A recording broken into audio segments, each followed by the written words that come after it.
So let's start with the recipe. Now I've heated up a pan and I'm going to add 1 vati, but you can also use a cup of semolina or rava. Now what I do is I use the fine rava because it cooks fast. So I'm going to roast this, dry roast it, and I've also kept 2 cups of the same measurement of water for boiling. We have to bring the water to a complete boil. Now keep stirring the rava, and then once it's done, transfer it to a bowl. Wipe the pan very clean. There should be no rava in the pan. And then just add about 2 tablespoons of clarified butter or ghee. Now our water has boiled, so you can turn it off. Now once the ghee is nice and hot, I'm going to add half a teaspoon of mustard seeds.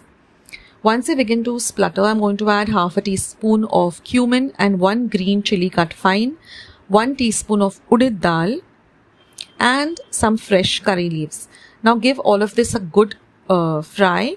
Then I'm going to add half a teaspoon of asafoetida or hing, followed by some cashew nuts. Fry everything really well in this ghee. And then I'm going to add 1 medium onion that I've chopped fine. Fry the onion well too.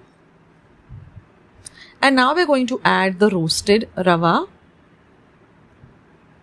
Now you should roast your rava really well, stirring it continuously or in intervals till you get the aroma of the rava. Then you're going to add some salt to taste. And I like to add a pinch of sugar, that is about 1/4 teaspoon of sugar. Mix everything well. And now we're going to scrape all the sides and bring everything to the center, because now we're going to add the hot water. So everything should come to the center. And now you're going to pour the hot water. So please be careful because the water does splutter. And then just immediately cover it. Don't stir. Cover and cook it for about 2 minutes on a low to medium flame. After 2 minutes, stir everything very well. There will be some water still left. So we're going to again cover and cook it for another 2 to 3 minutes on a low to medium flame.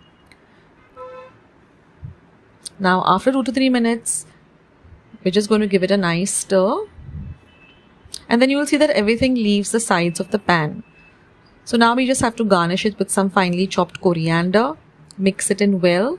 Then we're going to turn off the heat. And I'm going to add the juice of half a lemon. Again, mix everything nicely. Now I like to squeeze a lemon in the spoon because if there are any seeds or pips, then you can remove it. Mix everything well. And our upma or upit is ready. Now I'm just going to grease 1 vati or a bowl with some ghee. Then I'm going to take the rava, fill it up to the brim and just press it down. Then I'm going to take a plate in which I'm going to serve this. Just put it on top of the rava and take off the bowl or the vati. Doesn't that look pretty? It looks very nice for presentation, and just decorate with some coriander.